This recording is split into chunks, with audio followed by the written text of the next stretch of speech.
after that? Oh yeah, no, yeah, the Legendre transform worked. No, sorry, the Legendre transform didn't work because the function. Well, the first function was discrete, but then I found a continuous function, which was an elliptic curve.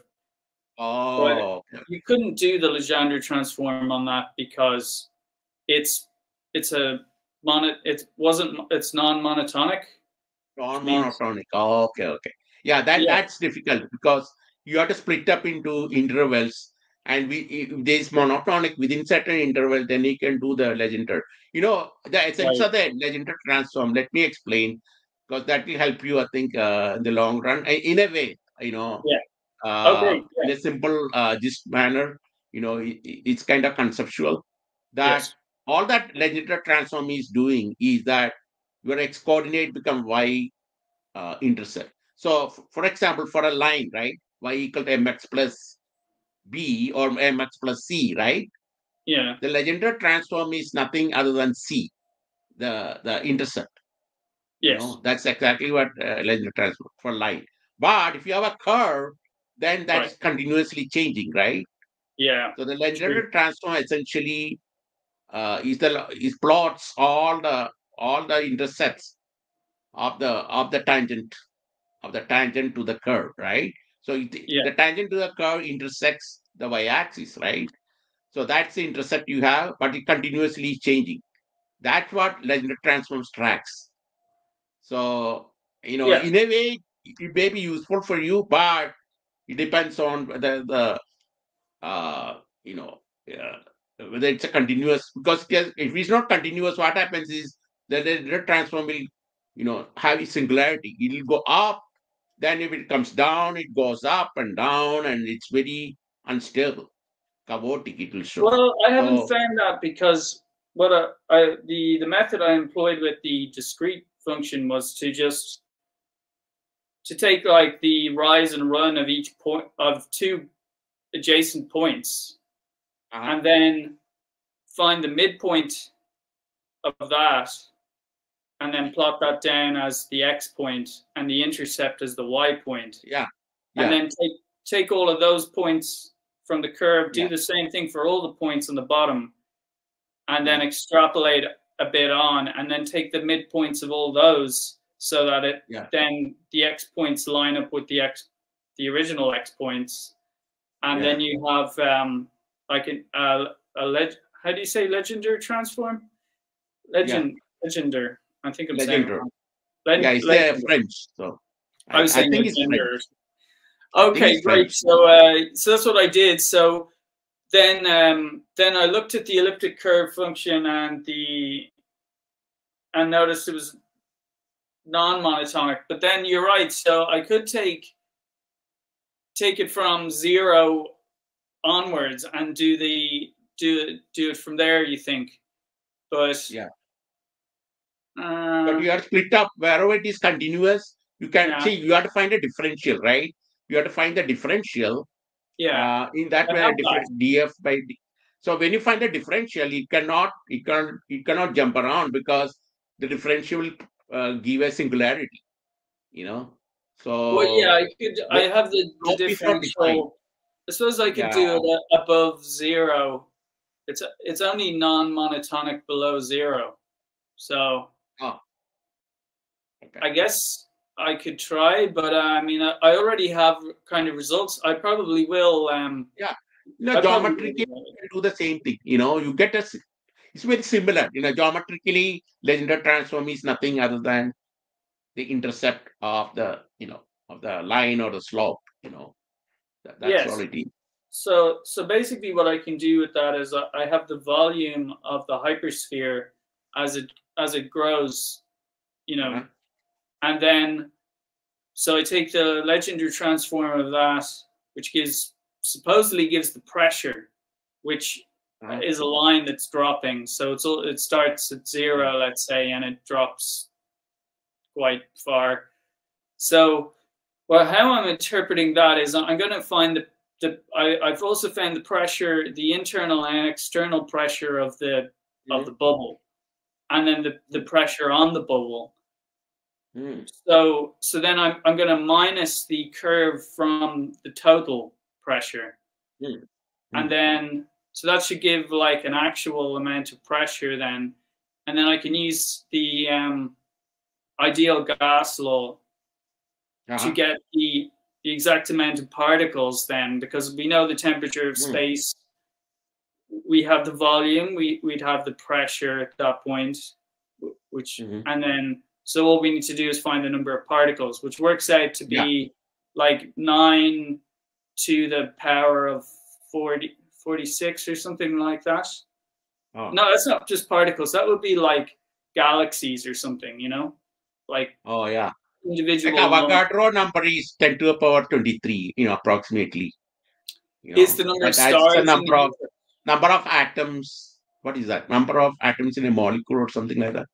I mean, 10 to the 23 atoms in a molecule. 10 to the power 23 is the number of atoms in certain volume in the gas. Oh. Is it the visible universe or something? No. 10 to the power 23 is the number of atoms in a chamber of certain size. Unit size. Unit size chamber. Avogadro number, per cubic liter or something, cubic centimeter, cubic liter or something like that. Okay, cool. So then, but we're dealing with galaxies, because there's no point in just dealing with stars, is there? Because the stars are inside the galaxies, and the galaxies are kind of compact. So we might as well deal with galaxies. So it seems like it's saying 9 to the 46 galaxies, or units of things in the sphere. So because the galaxies kind of they get smaller as you go up the sphere, so they could technically get to the point where they're just atom sized, but that's all very conjectural. But so then once I have that, I can obviously find the temperature from the ideal gas law. And then when I have that, I can perform a second Legendre transform on that to get the entropy, which I've already done, but the results aren't quite exact yet. So I have to go back and fix it by, doing some extra work on that aspect. So that's all in tow. There's no problem there. The other, we were looking into, remind me again, we were looking into the Langrangian for some reason. Oh, it was way back with the support vector machine.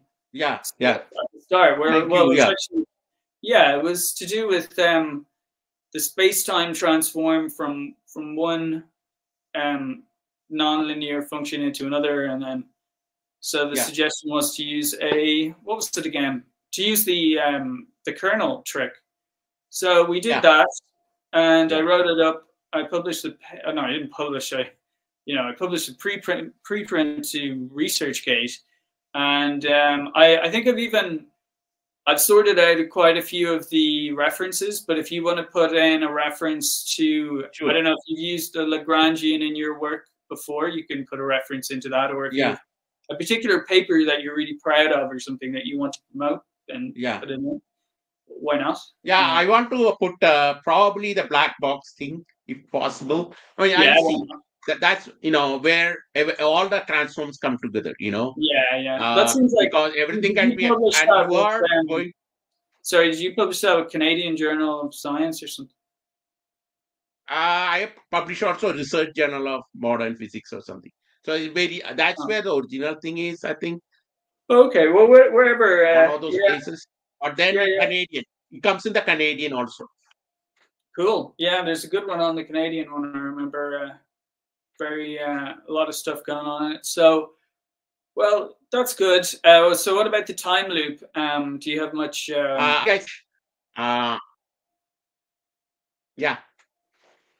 getting results. Time loop comes into picture, or I'm getting results, and the coding aspect. See, what I'm trying to do is, I believe in physics coding, eventually, but I have to take care of a lot of. It's like data processing, kind of like that, data statistics. So I get a lot of communication from it. that's the way, because I am worrying about the time aspect, right? Right. So it is all mixed together, but I'm sorting it out. It's like continuously sorting it out. And Uh-huh. you know about sorting, sorting, Yes. there is no algorithm. You have to do it. It comes And in. there's a load of But, and sorting algorithms. There's yeah, bubble yeah, but, sort. There's a ton of sorting yeah, but, algorithms. yeah, but my algorithm, which is theoretical algorithm, is called matrix protocol. That Oh, is working on, that is higher than anything else, realistically speaking. But, it's kind of like metaphysics kind of thing. You don't want to, you use it to get the thing. Like yeah, you come up with a theorem, right? A conjecture, but the theorem you have to prove, right? It's kind of like that. But I believe in derivation. So this helps in derivation. So, and it connects with the other, the physics on one side, and this is on the other side, like the math or logic, and great. how they match together is the key thing. Like you have Okay, it column A, column sounds B. quite abstract or something, but Yeah, I wonder if I'd want to see it sort of implemented to know what you're talking about. I think. yeah. So I'm coming towards that. So recently I have come up with a plot, like inner product, outer product type of thing. Yeah, Finally, I'm describing the time loop, everything in terms of that. Like people have almost done it, but your outer loop, right? Your outer loop that talks about, for example, the wave function and the field or gauge field or whatever, right? But yeah, inside that, what is inside that? So you have inside that is the density matrix. So the density matrix you can put inside that. That people are not combining these. That's the outer product. So people are not really combining these things, but I'm able to combine that, and then you get specific information. Like I said before, from my the time analysis and also clocks and things like that, the mm, 6D time analysis virtual thing is that information, for example, goes from the superluminal or whatever to the particle, right? The hot PDP mechanism, the particle, and mm, the information then transforms the hot PDP, the mechanism transforms the information into clock. So it starts a clock. For example, I have found that this is true in all the things. Like I study about corrosion, it's called pitting corrosion or crevice corrosion. It's called yeah, occluded sun. So what happens is it goes on inside something is keep happening. Some chemistries keep happening, like acids and finally it explodes or splurts out, and that's like pitting or crevice or called a right. light So it's corrosion, kind of the erosion thing. You were saying that erosion.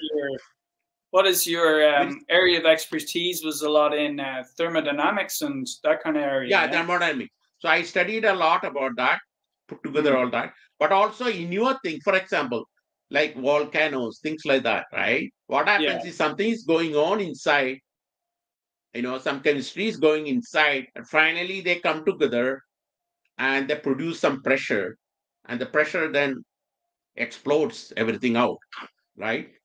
So Yeah. that's kind of a simple way to look at it. And that's so in terms of the information physics, you can say some kind of information is going in, and that information eventually, stays inside for a long time, and then the information transforms into clocks. So the clock starts ticking, and when Yeah. the clock Yeah. starts Actually, running well, fast. I've been thinking about some of the clock issue. So you talk about different types of time. You've got proper Yeah, yeah, time, and yeah, I've yeah. forgotten some of the other ones.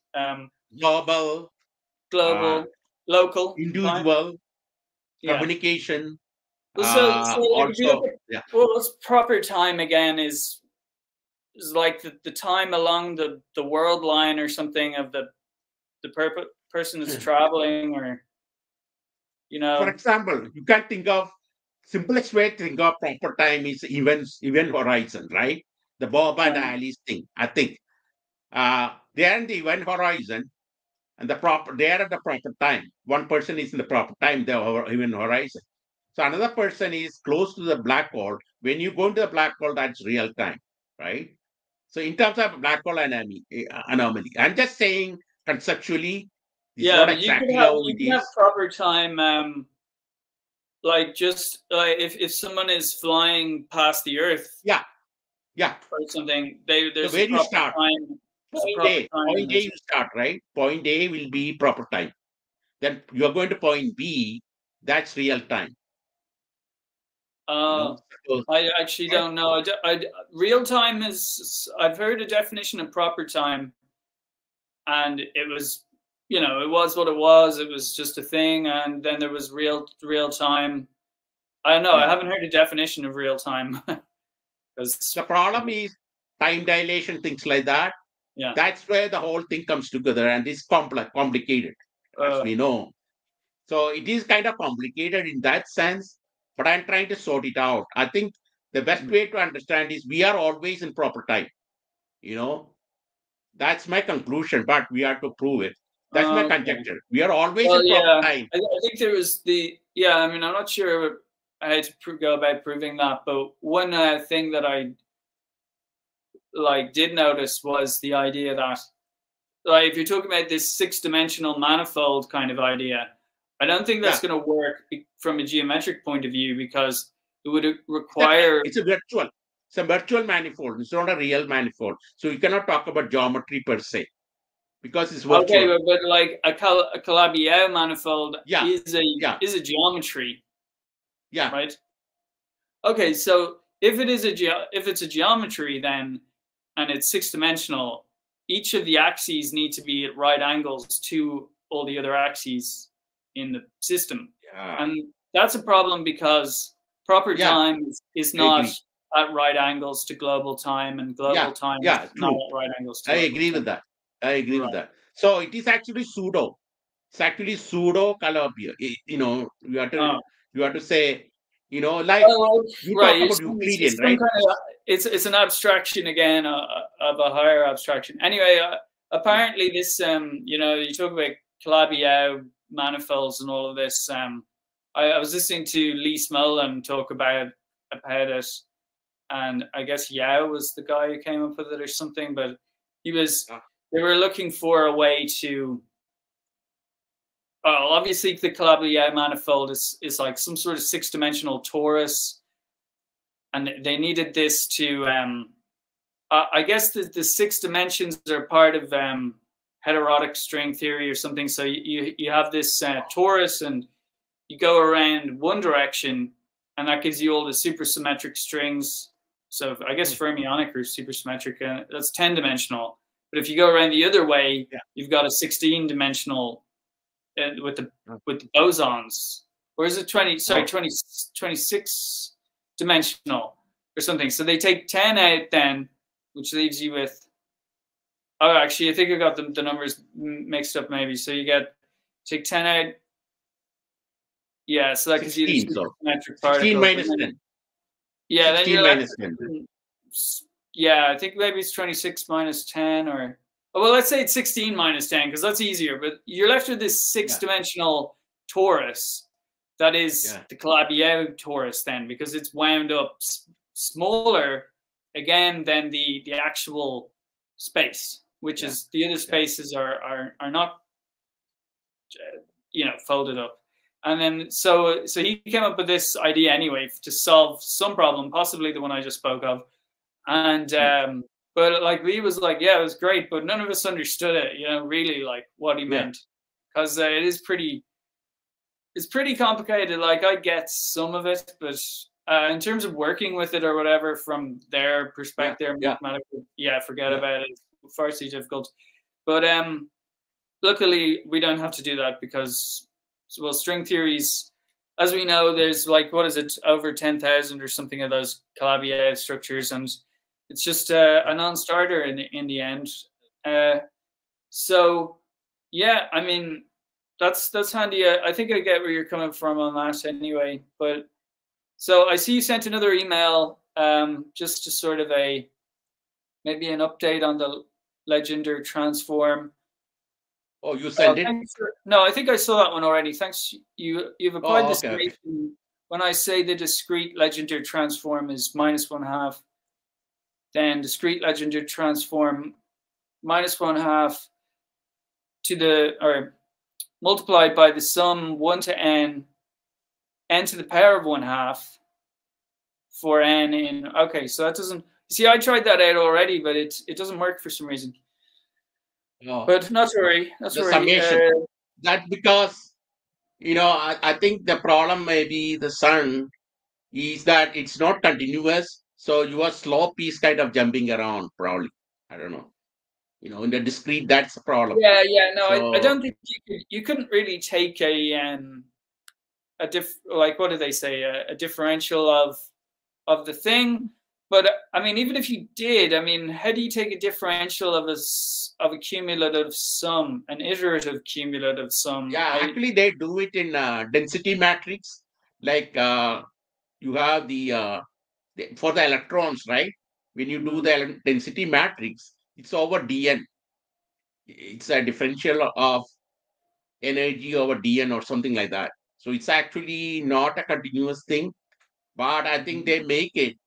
They kind of uh, cook it around so that that's how they define the density matrix. We have to go back to that quantum. It's a very fundamental quantum mechanics with the Bohr and Schrodinger and all that.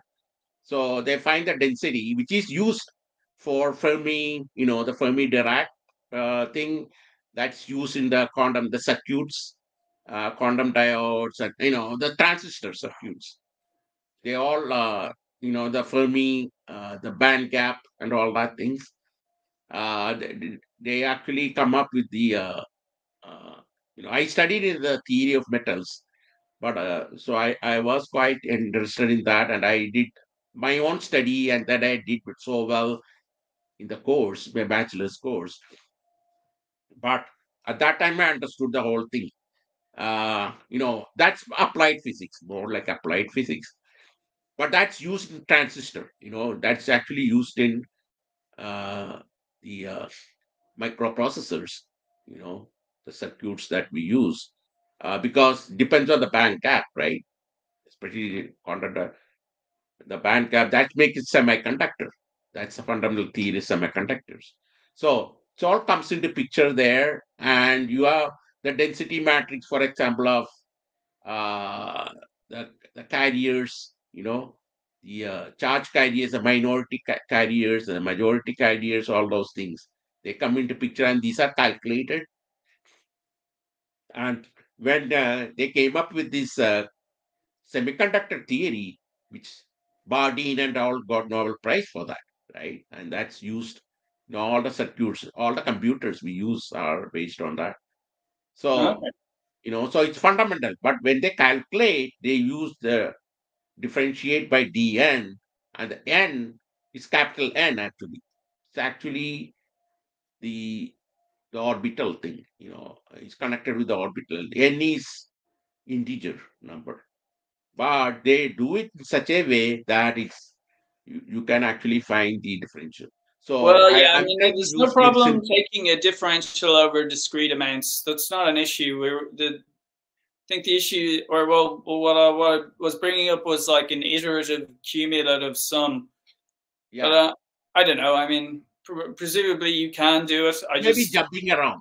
See, in your thing It's may not not. apply Well, because it's okay. It doesn't really jump around because it just progresses. But I know what you mean. It jumps like from one point to the next.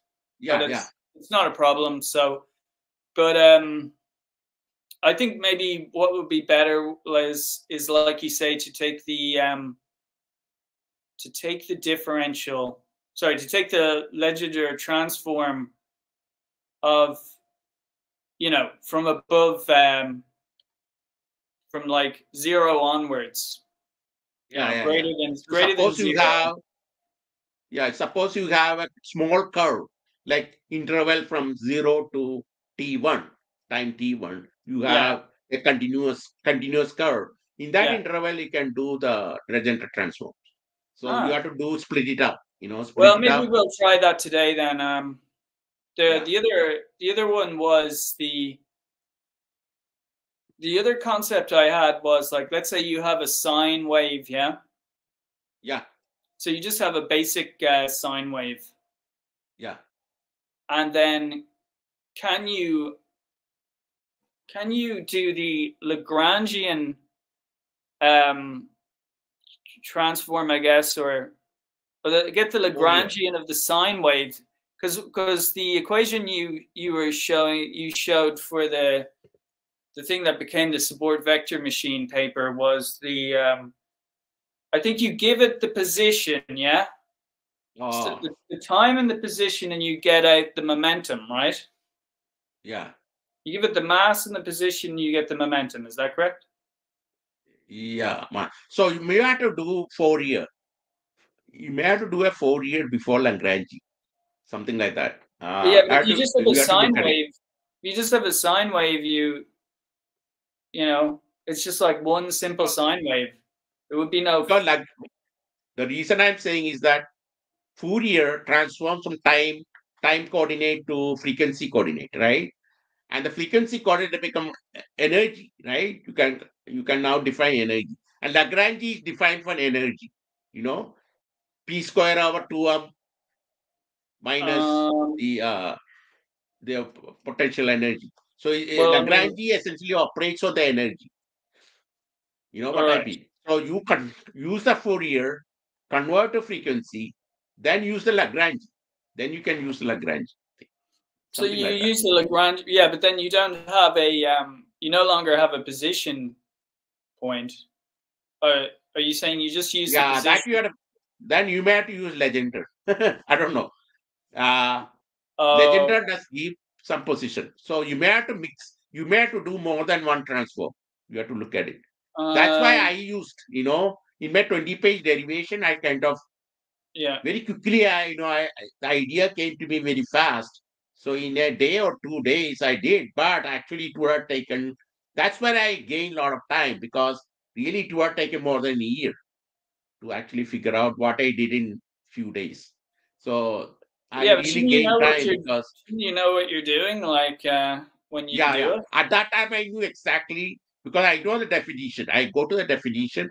I knew exactly what I was doing. Of course, I forget it later on. I knew Okay. all the things, and Yeah. everything came together because I knew in my mind.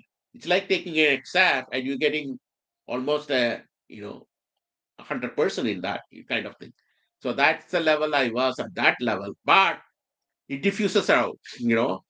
And now I cannot remember, but I'm redoing with your legender. That thank you because now I redo. It's a geometrical interpretation helps me to understand more, and it's actually I found when I went through it and some of the Wikipedia. I went to literature also, and that corresponds that actually it is a geometrical interpretation is the intercept.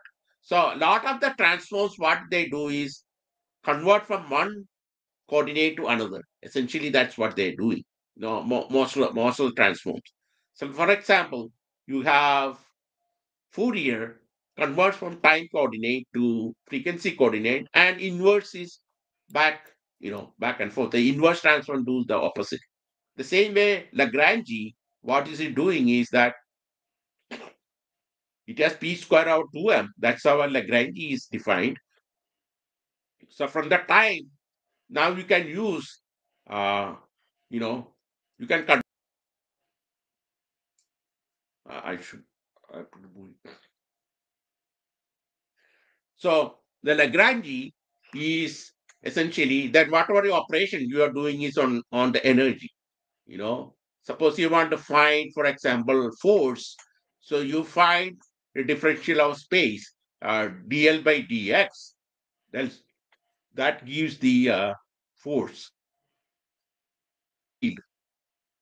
So that's how, for a Einstein equation, they found from stress energy tensor, for example.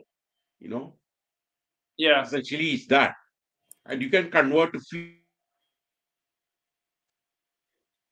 But I found that there's confusion between field and force. This is what made me think about that.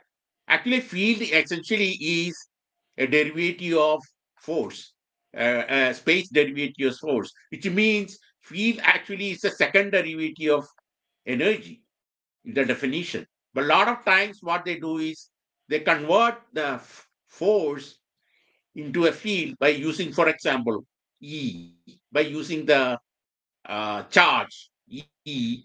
So you can convert a force, electromotive force, into a field.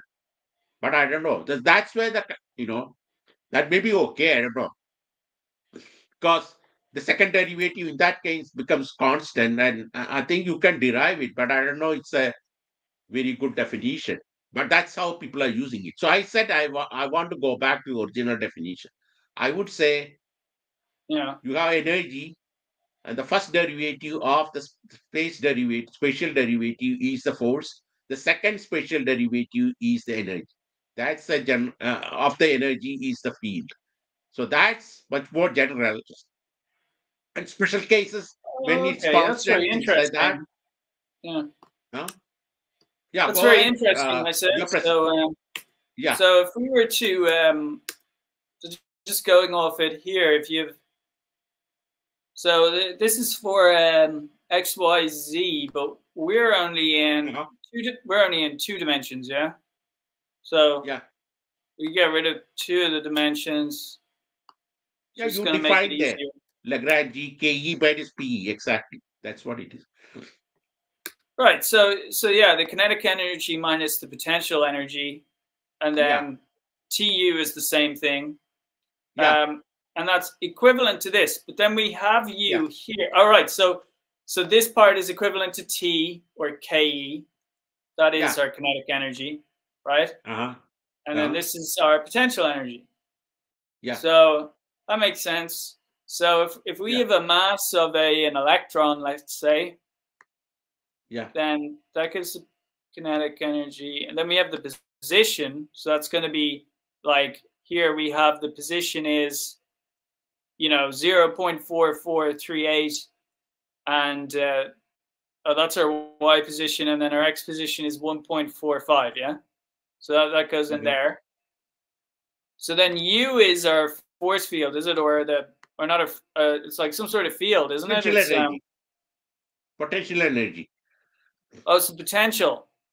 Yeah, of course, but potential to what? Like if the particle is in a field. Position dependent. Like higher position, you are like gravity is easier to see. Potential energy of the gravity. Suppose you are on a top of a mountain, there's higher potential energy. Well, right? Yeah, kind of. Whereas sea level has a lower potential energy. Yeah, with respect I know. With respect to gravity. Yeah, I mean, there's obviously that. Like certainly with harmonic oscillators or something, it's pretty easy to see how this works. Yeah. I mean, technically this is a harmonic oscillator, but so this is the mass, the particle, the velocities in each dimension. And to find the equation for motion for the particle, we need to apply. So you just do the differential. Now, we don't need these. So, I mean, differentiating dx. Oh, partial differential of dx by, presumably, is that times dl or divided by dl? Right, dl by, are you finding the force? Then you have to do dl by dx. Oh, yeah, sorry. Yeah, you're right. So there's the force, or no, hang on a sec. No. That's energy times. So you're saying that we would take the differential of the x position, the differential of all of this, and multiply it by del L over del x, dl over dx. No, this is dx times dl. I mean, you can manipulate that. People manipulate that. Yeah, of course. Yeah. Okay, so, well, can you? Well, oh yeah, you can, yeah. Okay, so, right. Well, that's no problem. You see, this is all very new to me, so I don't really You have to follow check any of it. again the Euler Lagrange equation. I'm not sure whether this is the correct version of it. You probably may want to check it. Let's do that. I don't remember exactly what the Euler Lagrange is. Yeah, no problem. Oh God, Wikipedia articles on mathematics are like Wikipedia is always, yeah. you should use a Wolfram. They are much easier. They I have don't know. Wolfram. Wolfram's even more annoying because they give you like less information and it's way more. Oh yeah, but it's simpler. It's it's not. simpler. Well, it isn't. It isn't. They kind of tell you less. Like. Oh yeah, that's true. Yeah, I know what you mean. Like You have this. to go to, that's This true. kind of thing is just like very heavy and not really very. Yeah. Doesn't tell you an awful lot, but yeah. Okay, let's go Wikipedia. We to. can go back to Wikipedia. Yeah.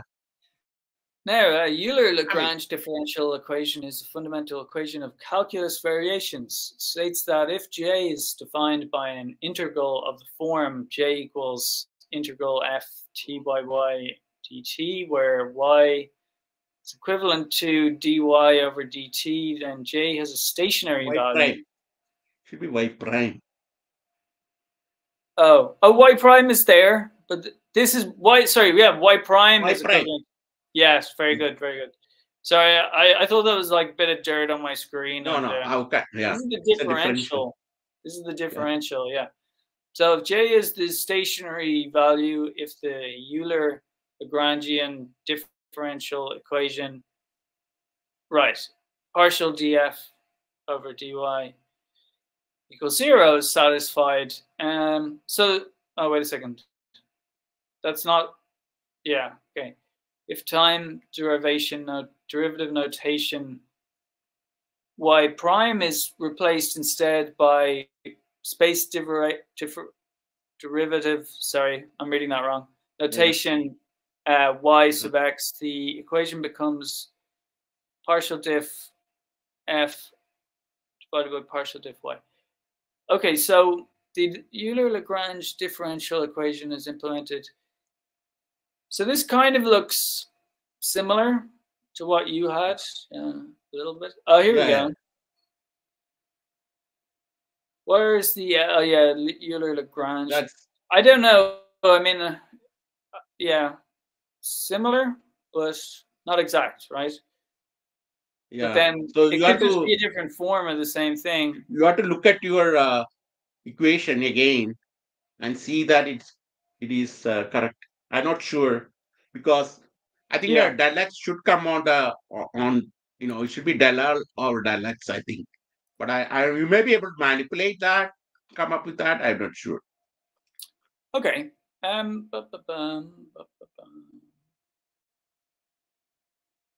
Yeah, they're not identical, but they're not too far off. And this is an integral, so it can't be that unless we're ignoring the integral. Which, even if we do, it's still not the same. So, So you think this is what? You think we should use this instead? Yeah, either this or the Wikipedia one, whichever is convenient for you, whichever makes more sense. For some things, Wolfram makes sense to me. Recently, I used that because the Wikipedia too complicated. But in some cases, it's the other way around. Yeah, of course. So you have to switch probably, obviously, this looks a lot simpler if the time derivative notation is replaced. Oh well. So this is it here. Yeah. This is what we need. So it doesn't look too complicated. Okay. But really, I mean, maybe baby steps on this. Yeah. So this is where easily fix it. You can fix it easily. Yeah. I think you should be able to fix it fairly easily. This just might not be that. I like things that I like. Mathematically. Oh yeah. And I mean, I don't have any problem. Like differential equations are nice and all. I've never really I haven't really applied them that much to things. Yeah, I don't believe in higher order differential equation because they start creating singularities. So I Okay, try yeah, to avoid it. yeah, but you know, similar, you know, the way you kind of focus on what you like, I think is a good way to Yeah, work yeah, because yeah, yeah. then you What enjoy you're your work. comfortable with.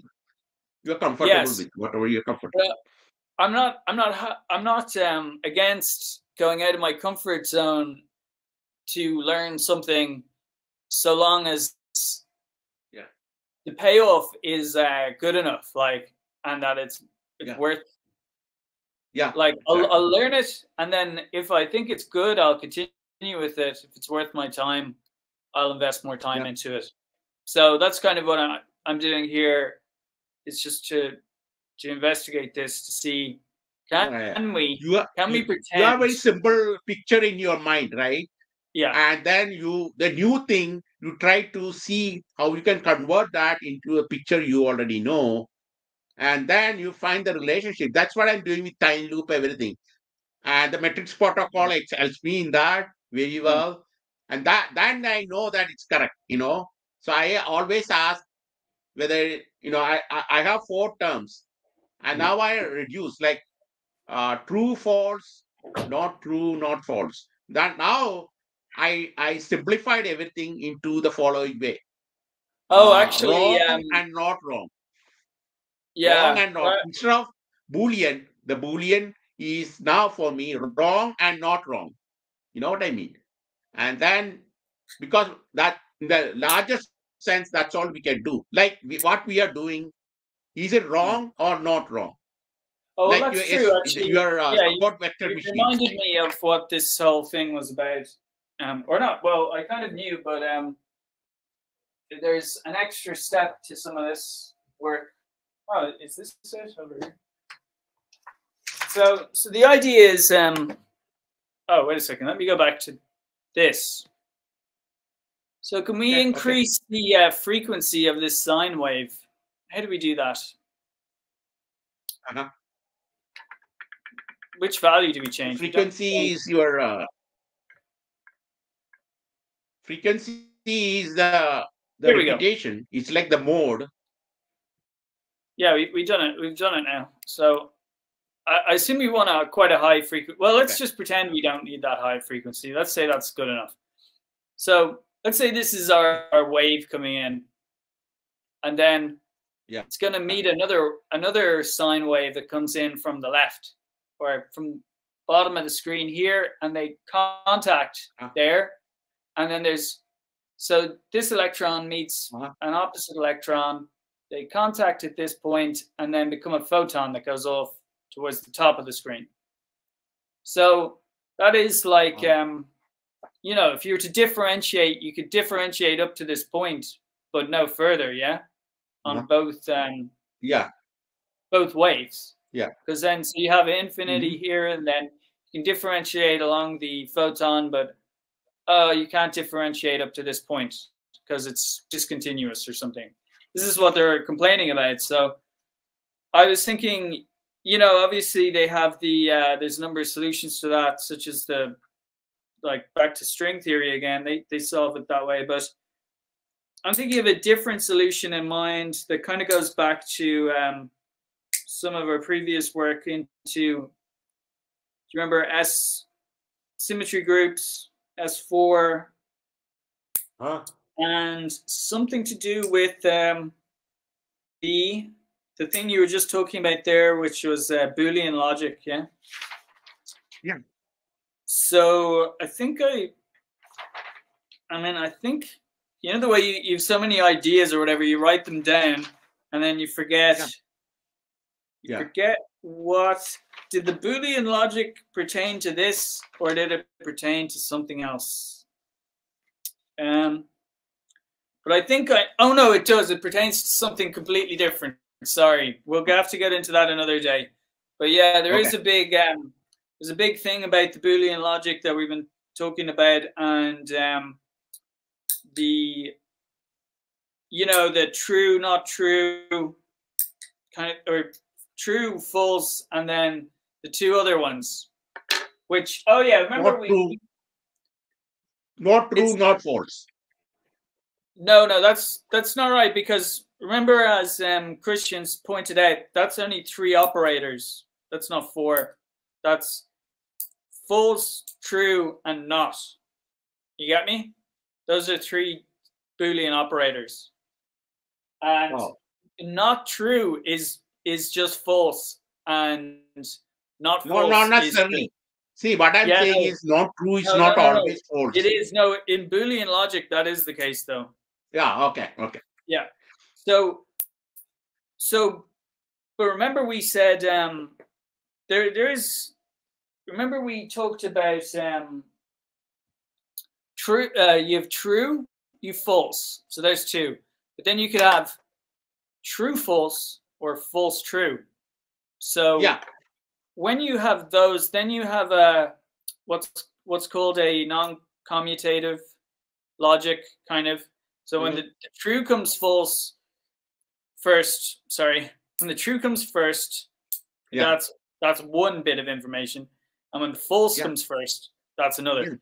But basically, all that is, true and false are just binary bits of information. 0 and 1, like 0 and 1. But then we have the quantum superposition, if you like, of 1 and 0 together. But it depends which order you count them. Do you count them 1 or 0, or do you count them 0 and 1? 0 and 1. And the non-commutative aspect of the order of those countings creates a different count.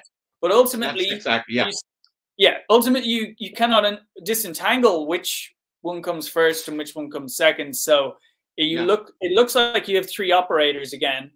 So in a way, that's very similar to what you were just talking about. Not true, not false, but it is qualitatively different. And you see how, No, I use switches.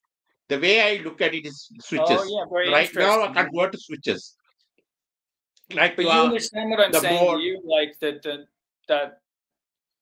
Do you follow what I talked about?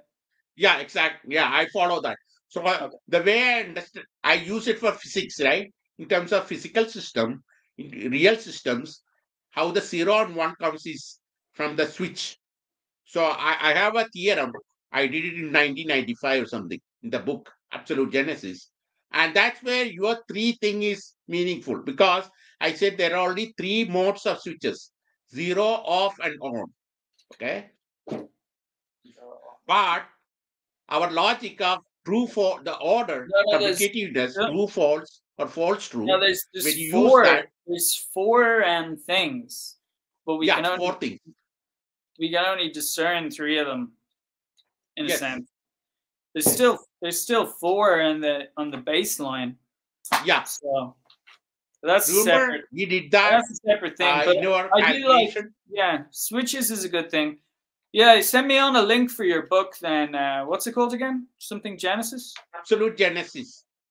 Absolute Genesis. Yeah, send us on the link or the PDF or whatever. Yeah.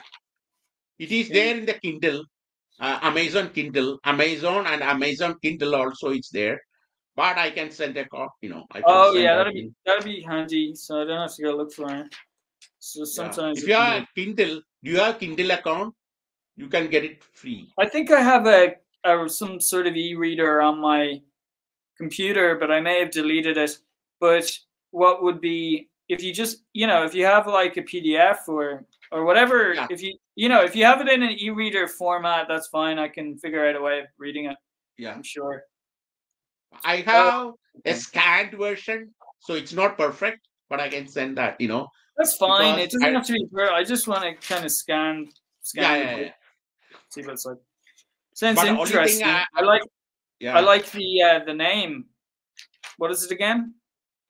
Absolute Genesis. Yeah, it's a good name. I don't know why I keep thinking it's something else, but I do like the name. Sort of. Anyway, it's abstract aspects. Yeah, that's true. So the kinetic energy T, it's 1/2 m times the velocity squared. Okay. So can you simplify your system? So if you have a one-dimensional system where m is the particle, system is described by a single real number x that changes with time. So that would assume that would, I don't know. Well, the larger the mass, the more energy it has, the faster. So these are all quite basic stuff. It's non-relativistic, non-relativity. Like the mass is. That's a good point. So you're saying that in order to do the equations for the particles, we need to be including like E equals mc squared plus. So your m will change with the what do you call the gamma factor. You know. Well, so do you want to 1/? Okay. Well, I mean, do you want to try and do which one should we apply then? I mean, you can do the non-relativistic first. Non-relativities first. Yeah. Okay. M is. Okay. So the other one is complicated because you have v square over 1 minus, square root of 1 minus v square or v square over c square. So differentiating that is not easy. Well, so that's special relativity, though, isn't that? Yeah. The Lorentz transform. So you need to differentiate the Lorentz transform. Yeah. I mean, surely we don't have to do that, do we? I mean, we just leave that out. Yeah. No. Say non-relativistic. You have to put it as non-relativistic mass. Just do it classically, like there's no need to be classical mass. Yeah. Because we're still going to run into the same problem even in classical if we're differentiating. So this is the problem we're trying to solve. People want to bring the non-relativistic thing into it later. That's their business, I guess. So rotational, right? So E equals T plus U, which is E m. So the energy is equal to m divided by 2. So that's the same as what we have here, 1/2 the mass times the square of the velocity. dx divided by dt. dt squared. Squared, yes. Squared plus k divided by 2. And then x squared. Right, so that is the equation for the energy of a harmonic oscillator, I think. Something like that. Time transition symmetry. Or, well... Is it k over 2 or kx squared? Is there a divide by 2? I'm not sure. Shoot. Yeah, looks like a divide by 2 situation. Oh, yeah. Actually, the force, you are correct. Because force is kx. So if you integrate that, you get x square over 2. That's correct. Okay. Oh, okay. Yeah. So that's where you're getting all of the half numbers in the other thing then. Because like when if you differentiate, why is it a half? Like let's say I have minus kx.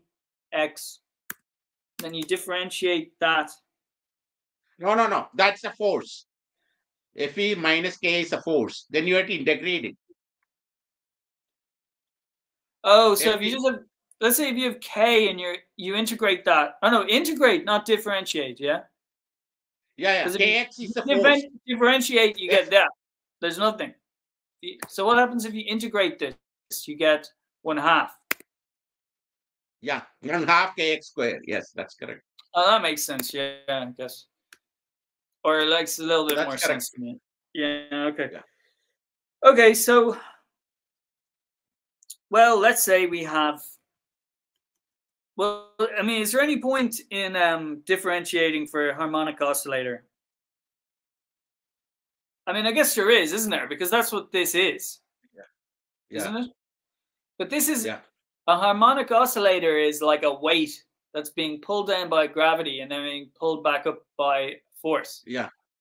So our particle is, let's say, moving up and down. So we can imagine that there's a force pulling it up and a force pulling it down, yeah? Like gravitational well or something.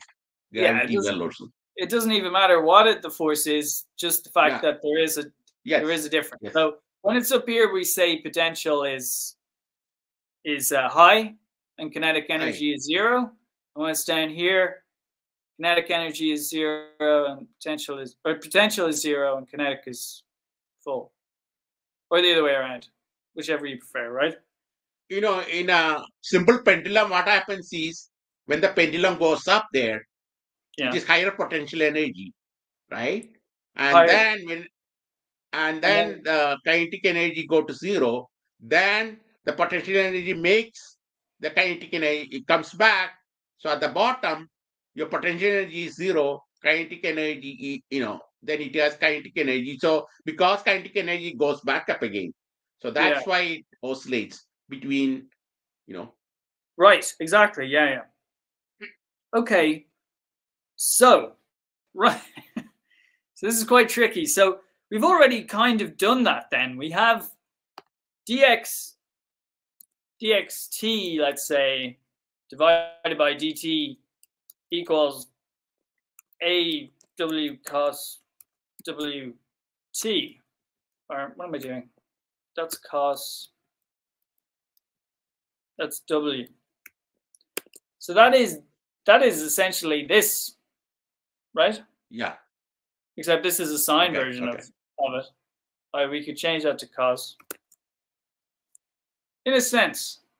I mean, well, what's our A is your amplitude, which is just 1 in our case, I guess. Yes.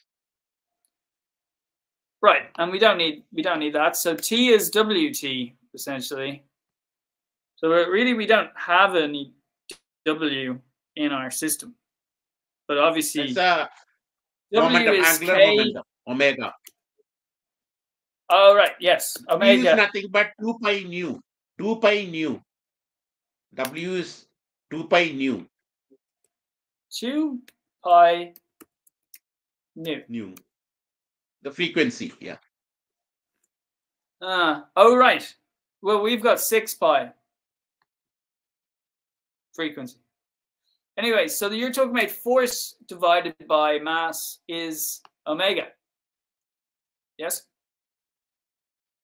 that what you're saying? No. Force divided by mass. No, that won't be omega. I don't think that's omega.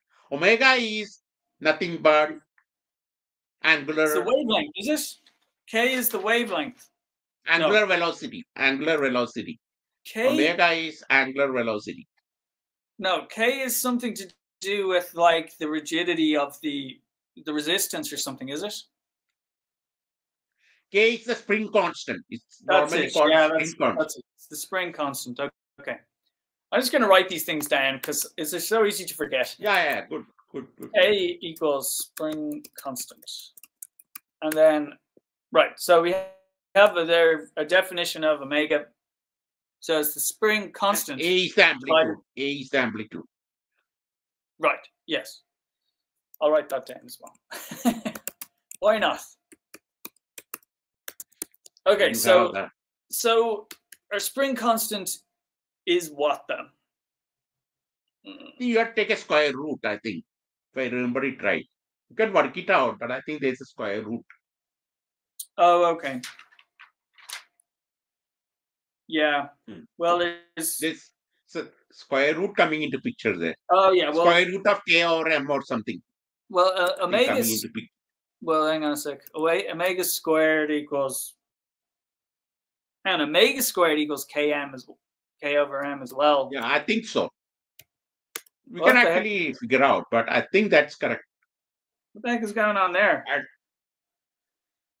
So if our force, so we're kind of all going all over the place here, but might as well write down as many things as we can so that we can. Kx equals m equal to m dx by dt. Same as force is also equal to m dx by dt. This is the restoring force. d square x by dt square. Sorry. m d square x by dt square. Force is equal to m d square x, because acceleration, right? Acceleration is d okay, yeah. square. Well, yeah, d So we got squared, yeah, x, right, yeah. Well, it's a bit hard to write that on the thing, so we won't bother. But yeah, okay, but that's the acceleration is d squared x divided by, or d squared divided by dt squared times x. d square x over dt square, yes. D square Right. x Oh over yes. dt square. Then we The can also second write derivative. mass times d squared x X x divided over by d d t squared. squared. Okay, and that's all in a bracket. Oh, no, this is all in a bracket. Okay, so that's that, and that equals times MMA. So yeah, so that is x. M times m. No, times m equal force. Yeah. So yeah, so this is a then. That's acceleration. You can equate the two. You can equate the two forces. Well, it's the second differentiation of the speed, the position. Yeah. So we can do that. No, the second differential is position. Second differential of the position. That's what I said. Isn't it? So that's correct. That's correct. What you have written is correct. Okay, so if I do this, right? We take this and I go for I in t, and then I right. I'm going to call this d, and then there I'll go. Oh no, it's not right. Sorry.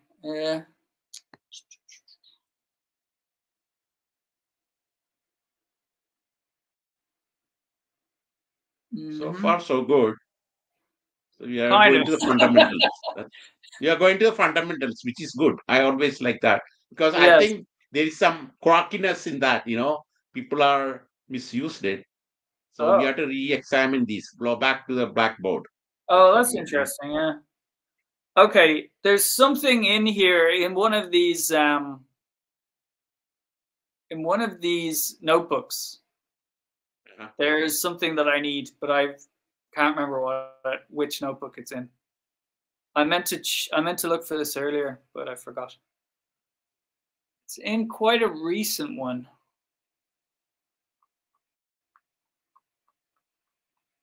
What is this? Matrix profile. Oh, it's definitely not in that. Yeah, before I forgot, I was recently reviewing an article from Russian. It's a highly, tensor calculus, using. I think when I reviewed it, it seemed to be good. I asked for revision.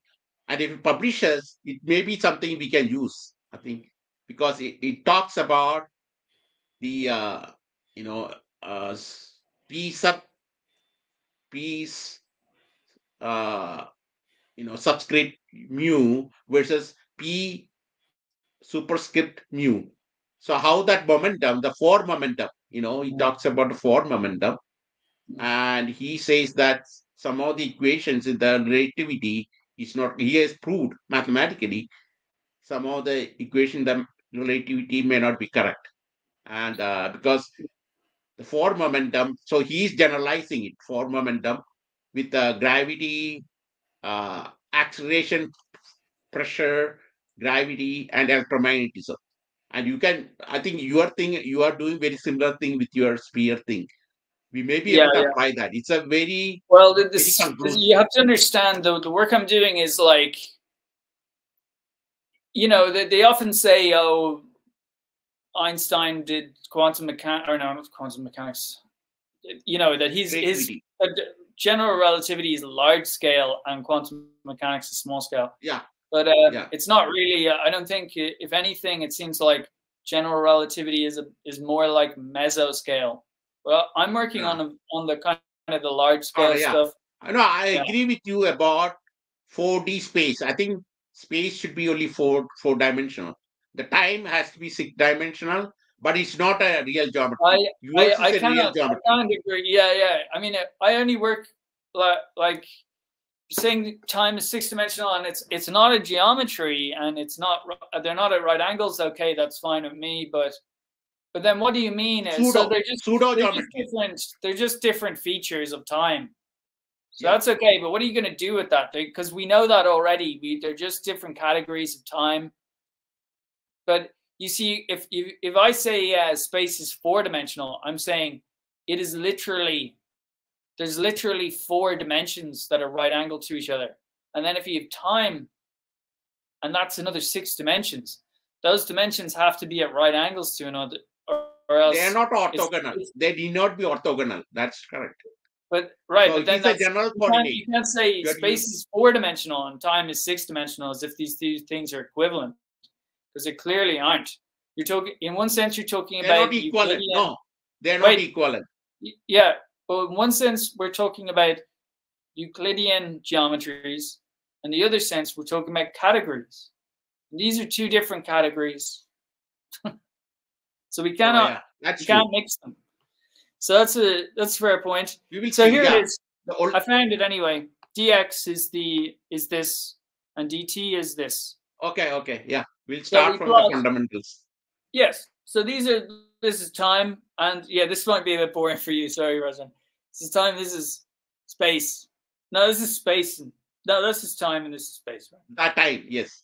Yeah, and then we go. So we differentiate over the space by the time, and this is the acceleration that we're going to get. So this is the speed. This is our differentiation, and this is our acceleration. Then we differentiate again. So what did we call this C cell? That's a stupid name for it, but that's what it's called. You get something called So we see what we did, yes. Okay. So this works then. I think if I go this and then I go, so I wouldn't call that, I call this X really.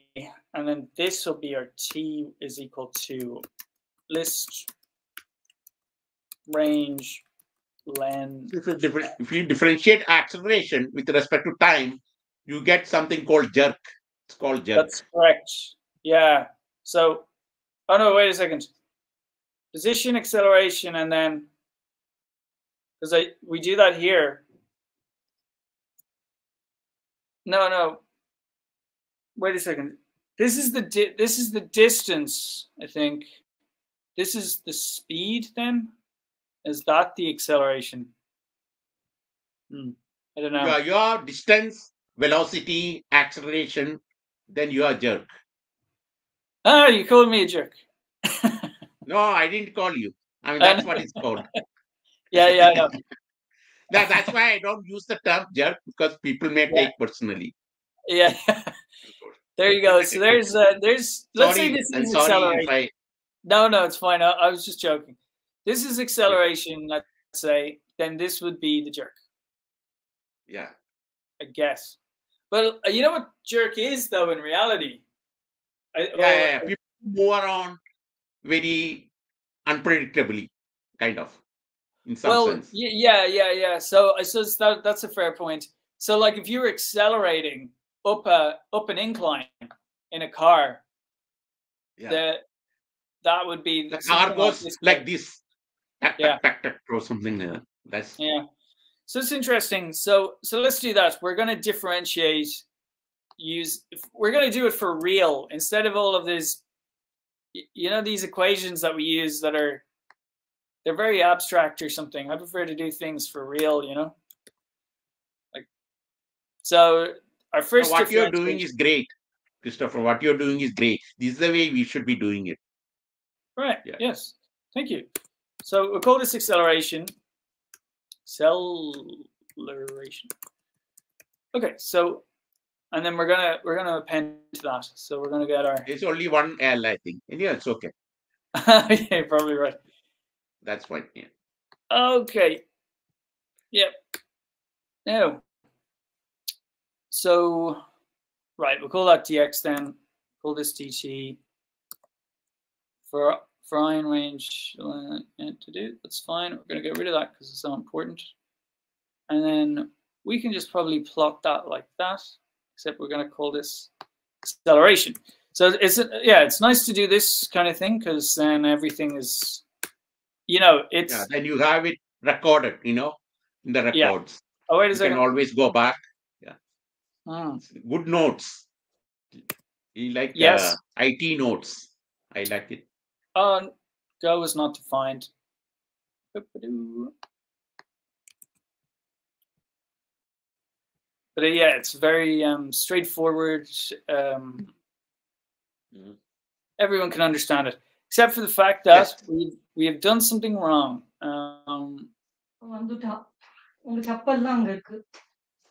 Maybe I'll. In about 5-10 minutes, we can take a break. Yeah, good idea. Okay. So what went wrong? Oh, I see. Do you want to take a break now? And then we can do that after. Then you can sort it out. I mean, we'll sort it out. I think exactly. It's important. Okay, it's important. Cool. It's very important. Thanks.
Okay. See. No problem. That's good.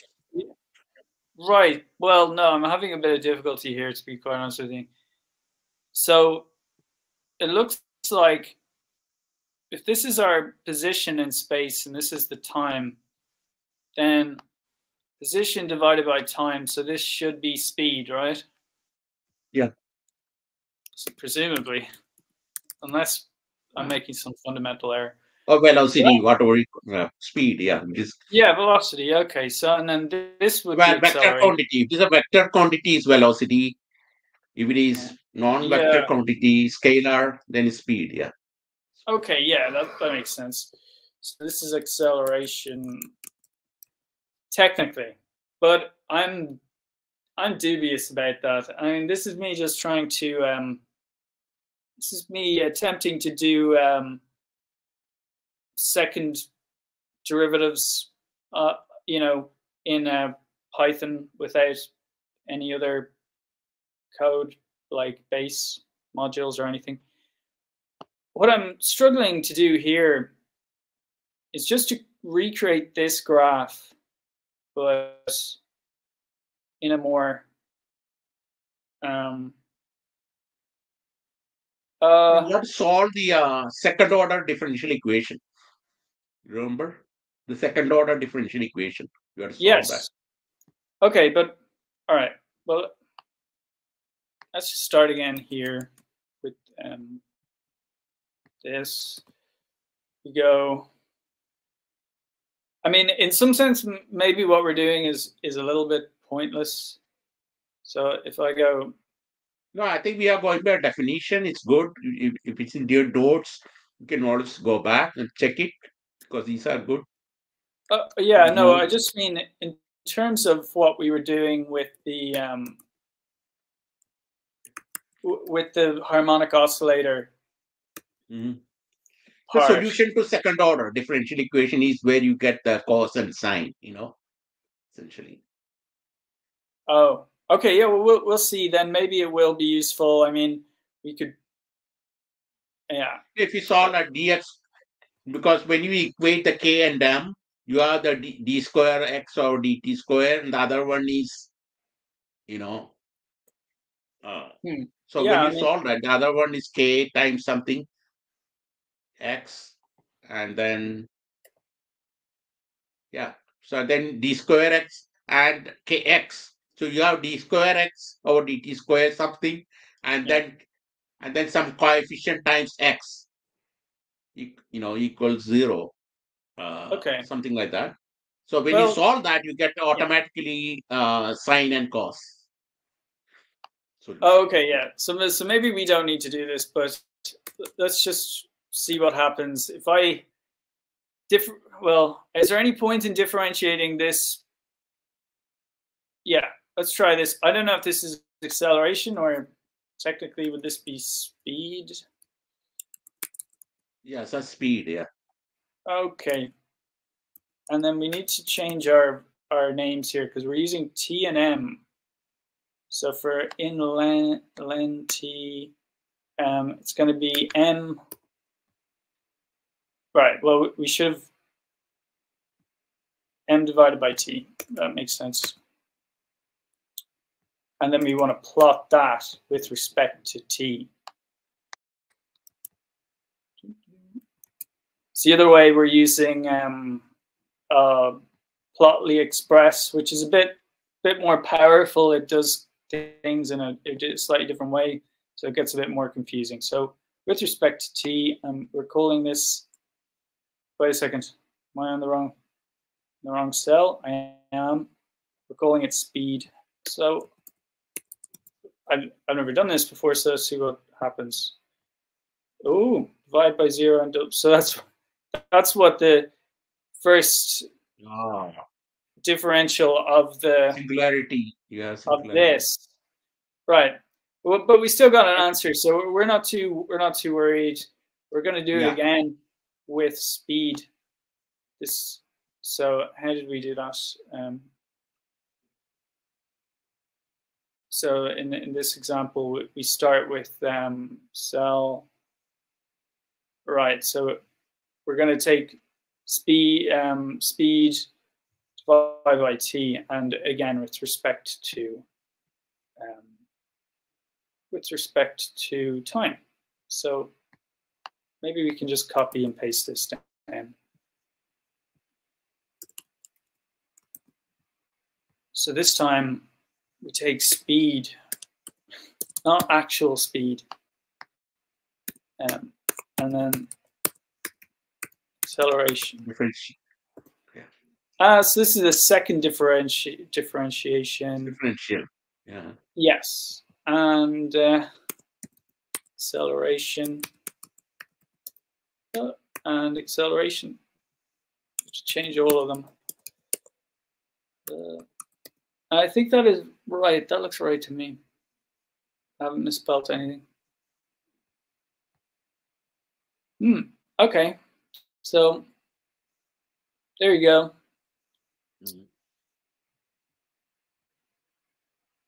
Okay, so let's get back to the task at hand that we're focusing on.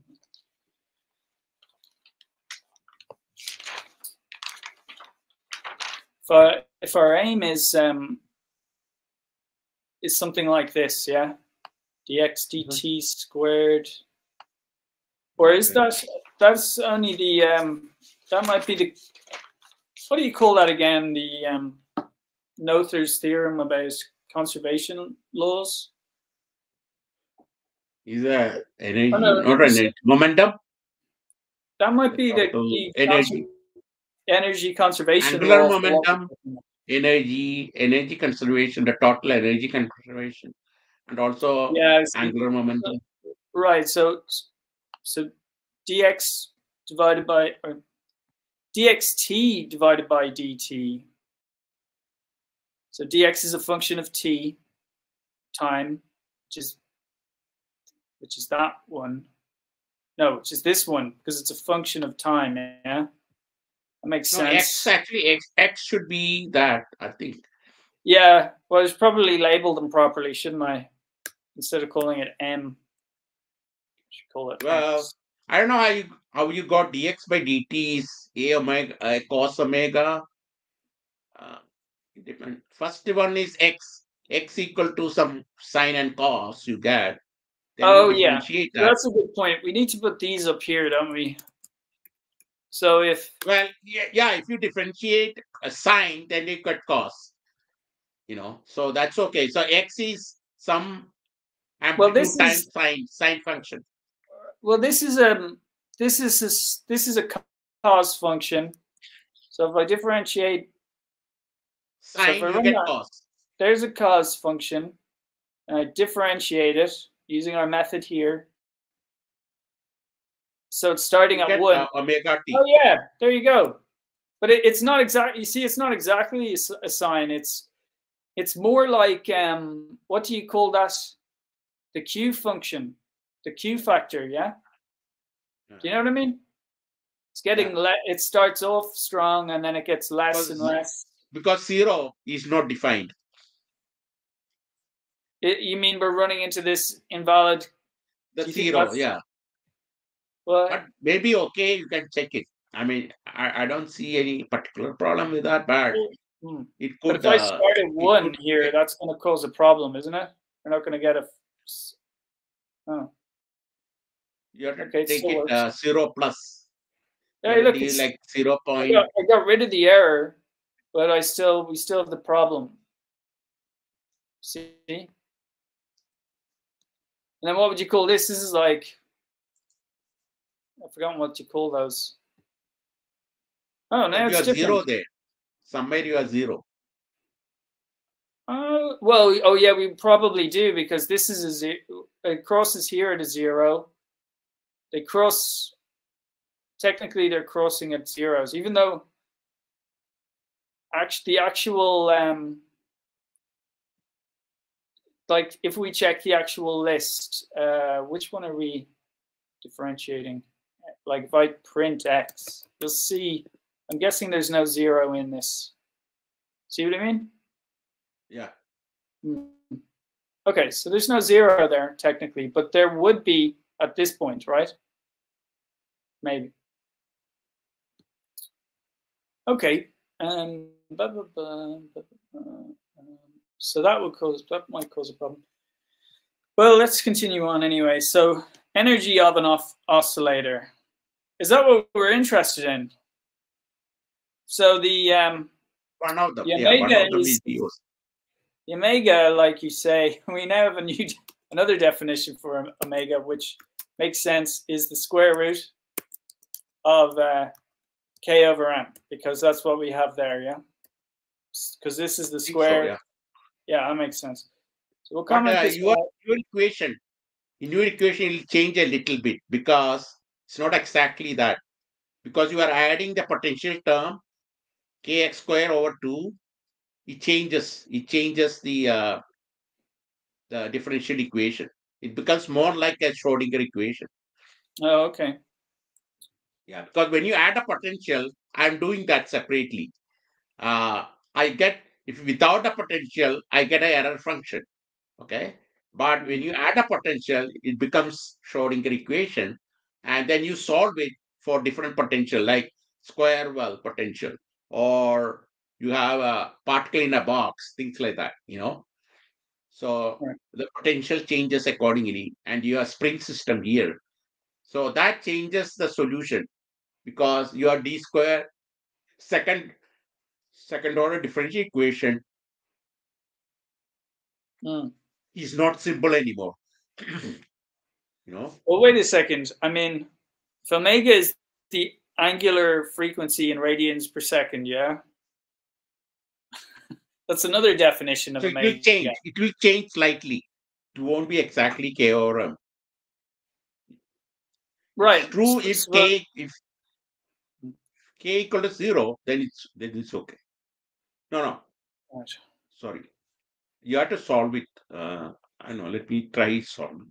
Well, it seems like this here is our omega function, really, isn't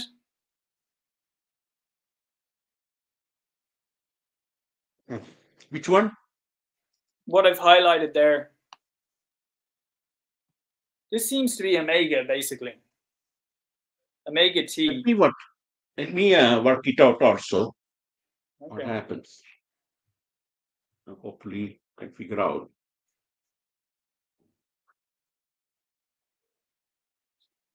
So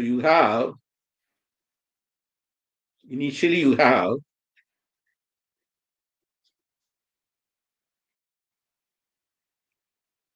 Well, let's just you have two ways of describing force. One of them is ma, and that m is a classical mass. So m times dx over dt, d square x over dt square. Sorry. One dimensional classical. Okay. Then you have also the spring thing, F equal to minus kx. Okay, so that is the spring equation. And then you equate the two, so you get m d square x over dt square equal to minus kx. And then you divide by m both sides, you get d square x over dt square equals minus k over m times x. And then you move it on this side, so d square x over dt square plus k over m x equals 0. So when you try to solve it, so now I have the solution for x is 8 times, let's say, sine of omega t. So when I put that in, I get d square x, so x dx by dt equals a omega times cos of omega t. T square x over dt square is minus a omega square sine of omega t. Yes. So now I put that value in. So I get minus a omega square sine omega t plus k over m times a sine omega t Right. equals 0. So then I just get the equation a minus a omega square plus k over m times a equals 0. So it cancels out and I get omega square equal to k over m. Omega equal to square root of k over m. That's okay. Yes. That's okay. But that's the case where f is just m d square x over dt square. But when I have a different thing, when you add the other one, your spring constant as a potential term. So that time f equals yeah. ma plus kx, ma minus kx, right? Yeah. Well, ma equals ma minus kx, which means yeah, f a equal to ma plus or equals half me square, right? Plus k over 2 x square, right? That's right. k over. So then half m dx by dt square. Oh yeah, that's clear. We had that already. This part. Okay, plus kx square over 2. So that's your other thing. And now we have to do the same thing. We have to find the force. So now the force equals, you have to differentiate that, right? So you get minus half m times 2 times dx by dt. Okay. So plus kx plus kx, because x square over 2 and 2 cancels. So you get f equals m dx by dt. Sorry.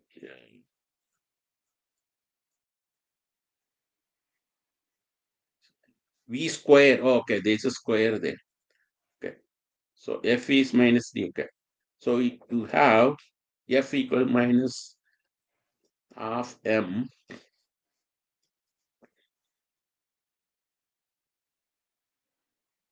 Oh, you have to do m times, this should be dx square terms. M times d square x by dt square plus kx. So that's the f value. So now that's the f value. M times dx square or dt square plus kx is your dt value. What is this force equal to? That's the whole thing. Is that force equal to k minus kx? That's the problem. That's where the problem the is coming. restorative force. You talking about the restorative force? Yeah, but you need to equate to force some other way. Because how do you get the other part of the equation? I don't know. We have what is the force equal to? Minus kx. What is the force equal to? Minus kx? I believe so. If I put that, so I get m d square x or dt square plus kx equal to minus kx. So then I get m d square x over dt square. Let's say that's the one. Then 2 plus 2kx equals 0. Then I just change the omega value slightly. So I get d square x over dt square plus 2k over m times x equals 0. So the omega value becomes square root of 2k over m. That's it. It's a factor of 2. So omega becomes square root of 2k over m. That's all. Okay. So see, the thing about that is, I mean, that's very good, Rajan. Spot on, and that you did that and all. Is how the thing I'm trying to figure out is how to translate that in any way into computer code that runs and gives us images. And at the moment, I'm kind of drawing a blank, because like what you just did there is pretty cool. It's like a lot of shortcuts kind of, but Yeah. I don't think. I mean, I'm sure you can do that in the computer, but it would take me like weeks to figure that out. So maybe there's I'm trying to shortcut it. I'm trying to kind of shortcut that whole process by maybe figuring out some tricks to apply like this. But I think you have it going the right direction. You just have to figure out the coding, correct coding. That's all. I think you are going the right direction. Just have to change your variables here and there. Okay. Well, that's cool. I mean, what we can do is, and I don't know if you want to like even rewatch this video and give in an email or something, you could say change something. But on another level, you're probably pretty busy. You know, this could be something that we come back to in another live thing. Yeah. Just a coding, slight changes in the coding, that's all you need. Microsurgery, kind of. Okay. Yeah. Because I think most of it, you have it is correct. Just have to code it, put in the proper coding. I mean, I'm wondering if we could like skip the first derivative and do both derivatives at the same time. How would that work? All you need is the value of omega. If you want omega, which is frequency, right? Is in one case it's just square root of k over m. The other case is square root of 2k over m. So it's just a square root 2 value difference. Oh, okay. Well, right, but don't forget that. Well, okay. So the ultimate goal here, where we have things like d over dt and all of that. So this is the ultimate goal, to do this in the computer. Which I'm sure it's been millions and millions of times. But it's important to implement things so that we understand them, or at least from my own point of view. That's a good point. Yeah, and then we can, once we have this in a computer, we have it coded, then we can definitely do stuff with it. We can take it into like higher dimensions, and we can start introducing other shapes. Yeah, we can use the computer to do the job. Plan, the overall goal, if you will. But let's see if we can merge these two equations just for the heck of it. Might not be possible. Play around with that. You might, just play around with it. You'll suddenly see the code. Yeah, we'll just play exactly. That's all we're doing, because really, until we do, we have no idea what to find or anything. So this might not even be possible to do in the way that I'm thinking of it. So for ion range, can we do this? Programming is still in the early stages, I mean, with all the new things, artificial intelligence and chat box, all that, hopefully you can translate whatever we are writing on pen and paper into computer. The computer will take care of everything else, but we are not there yet. Yeah, because I cannot just plug in there and the computer can automatically do all the coding manipulation, to convert it to computer code. Well, I suppose with like things like ChatGPT, might not be that far off in the end if once they do a large language. That's kind of scary that can work, because nobody really understands. Yeah. Yeah. And then the Yeah, other problem it is with that doing is, yeah. it Well, is the other doing a lot problem of I was going to say, actually, fiction Rajan, writing. well, you know, yeah, that's it. Like, I went on to a website there, and I've forgotten what I was looking up. It was something like how to do, I don't know, like let's say how to make pasta or something. I don't know. And the website had a disclaimer saying we're experimenting using AI to write our articles. So some of what's written here might be just garbage. Like, you know? You make This it is it's even worse than with strange maths, you know? recipe. Yeah, You start exactly. with a pudding. You start with cake. You may get a pudding, something like that. Yeah, You know. this is it. So I'm wondering, I don't think we can do this because we're going to go fry in this. We're going to do this, then it's going to append to that. And then this is going to search in that, but while we're appending to it. So we can't do that. That's out of the question. But can we go fry in? So we're going fry in this. So we'd have the first one, and then we'd call that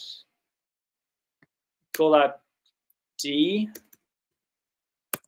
and then we call this D2, then D2. This is so. I wonder will this give us the same results or not? Okay. What happened there? I should be able to copy and paste. There we go. Let's see if we get the same results as this one. Or do we get a different result? Ooh, get a different result. That seems more smoother. Yeah. That may be more correct, I think. Maybe You reckon? close to being correct. Actually, it would be nice if we had some examples that we knew were correct. Yeah. So that when we're working this way, we can know what we're aiming for. I don't know if you could. You can cross check. Would you be able to dig those out, or we can both look for those and see who comes up with the better examples. No, but you can put it in the Google or something, and you say, or chat box, and say you have this function. Wait a second. I may have done it wrong. Hang on a sec. No, same result. Sorry, go on there, Rajan. You were saying? Yeah, you can put this in the Google or chat box, and then show its workout for a simple oscillator. But you add the function kx to that, and then see what it comes up with, and you should be able to do what you are doing now, I think. Oh, that's true, but that's cheating. Yeah, that's true. But you're you're cross-examining your thing whether it's correct or not. Oh yeah, yeah. No, but I mean, I use ChatGPT to, I would use it to solve problems that I have, but maybe not this one, because then we're getting into, is the computer doing it right? And, there's certain things that I can sort of check as we go. But I think there's been an awful lot of work of this sort done by humans that we can just cross-reference. You don't need to go into the AI thing for this. It's true, it's nice and basic. I suppose like obviously ChatGPT is very good for basic stuff because that's the kind of stuff it knows best.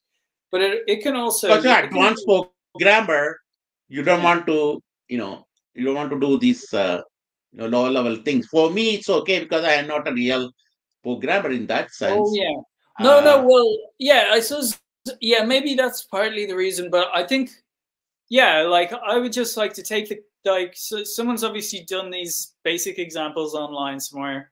We can just take those, use them to verify. Yeah, I wouldn't want to verify with ChatGPT because then we might get into a cycle of like correcting it, and then it goes, apologies, I'll fix that, and that's just extra work. Like if we're really stuck and there's like no way we can find the answer, then that's a perfectly good method to employ. I do that a lot. Google, like if I'm working with some big framework like Sage Math or something, and I don't understand how to do something, then ChatGPT is great because it seems to know everything. But it also gets a lot of stuff wrong. So, you know, but then sometimes it's getting it wrong because there just is no correct answer, you know. So that's another part of it. And then when I think if you play around with that, play around with this, you will be able to come up with the correct answer. I feel. Well, I mean, technically, this is correct, but I don't know why this is different. But this might not be correct in an overall sense. I mean, it's, you know, in terms of what we're trying to do. You have to look at the code. There's something in the code which is not, you know, well, it's a good start in the code. It's a good start. If we type out you know, if we're gonna go, the mass of our particle, let's say, is 7, then we're gonna go times 0.5. So this has already been differentiated by the looks of it, yeah? It's 1/2 m. Then we go times our x plus y coordinate squared, which is our t and x, technically. T, but that's going to be I and C. So this is going to be a double for loop for I in, what was it, T? For C. C in X. So that's the beginning.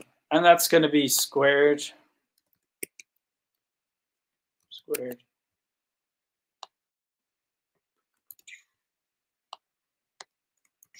So that is the potential part done.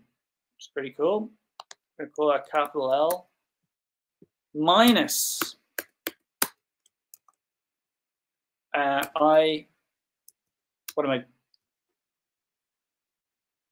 what is this here? This is a function, is it? Potential. It's a function of potential. Position function. It's right. It's function the potential based on the position. Yes. Yeah. So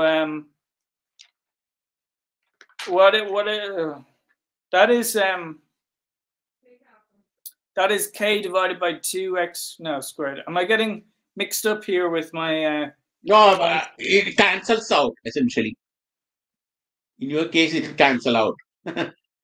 Oh, and there'll be nothing because it's a perfect oscillator. It'll just become half a v square. That's it. Just a kinetic energy. Half a v square. The other part of kx will cancel. Right. Yeah. Okay. It's a classical thing.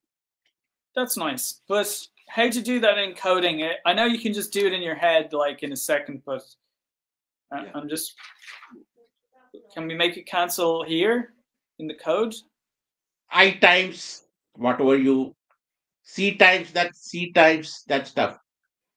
Times minus what? C times whatever C square, whatever you have there. Oh, just minus this from that. The second term. Minus the second term. This part.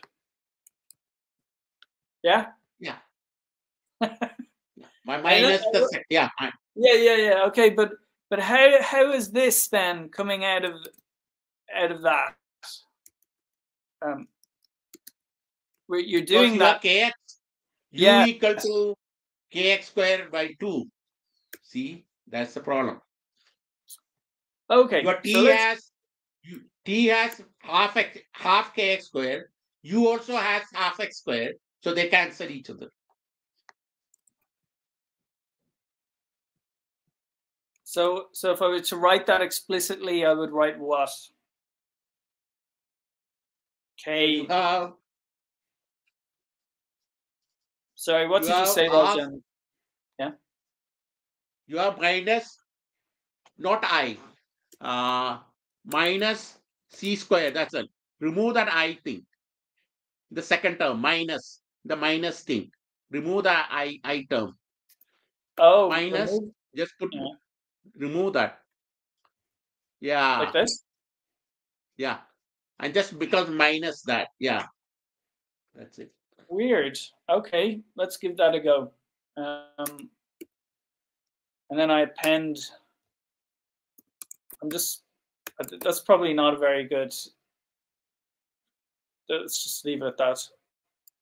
Append L, and then we're going to graph this. I have no idea. Well, Wenzhang, we're missing all of this. Do we need this, or should I just graph what we've got? Just graph. I don't know what that is. You don't know what I've done. Do you know what this is? I mean, the earlier one. This is okay. What you have done now is okay. I think. Oh, okay. Yeah. Oh, it's going to be cool. Let's see the results, right? Yeah, yes, let's see the results. Like, this is why I enjoy programming, because everything is a surprise. Oh, yeah. No, I would have been like you, actually. But if I had gone the IT direction, which I had planned during graduate level, I would have done similar thing like you had done. But I went to a different direction, so I had to come back. Yeah. So you're right. We seem to have just gotten the same thing back, but it is a bit different, though, Rajan. Look, it's similar, but different. See? Yeah, because some shifting. There'll be some shift. I think it's well, I mean, it's increased in frequency by 2, I would say. 1, 2, 3, 4, 5, 6. Square root of 2, probably. Square root of 2. Yeah, maybe you're right. Okay, I'm going to add the I back in there for no apparent reason. And it has made no difference, really, that I can see. That's interesting. I think this may be correct. I think. I mean, just a guess. But well, if I put 1 here, well, it's still weird. So that's you have square root of 2 factor. You have factor of square root of 2 in the frequency. You will get that. Square root of 2, really? Yeah. Square root of 2. Factor. So I mean, that factor will be there. In the omega, you get square root of 2 factor. Oh, yes, true. Yes. So although that seems to be very much embedded in the code, like in the mathematics at a deeper level, that I'm really not seeing in what we're doing, you know? But the way I look at program right now, if I'm doing it, I'll say coarse programming and fine programming, you know, the 2 levels. The coarse programming gives a reasonable level, then you go into fine programming, where you look at the code more closely, you know. Oh, well, what I'm trying to do is look at the maths kind of closely and turn it into, obviously at this point, it's going to be quite coarse, but yeah, I mean, what you've already got a good, I would say, a good understanding of the code here. So, I mean, yeah. Looking at it, Well, so that's that. I think we did enough today, Rajan, and it seems quite reasonable. I think we went back to basics, and I always like that because I think a lot of things got messed up in the basics. So I think we are trying to really square it out. I mean, we are trying to resolve that problem. Yeah. So well, yeah, I'm looking forward to it. That'll be interesting when we have a long way to go before we arrive at. Well, I have a long way to go in my coding, so no problem. Yeah, when we do the history of physics, we can use this to some degree. History of physics, because we are going back to the fundamentals. We can kind of use some of the things you have. The notes you can definitely use after 10 minutes. So we'll try to do the history of physics probably hopefully the second week of January, end of January, the first episode. Great. Looking forward to that. Okay. So have a happy New Year. Yes. And, you too. We'll see you next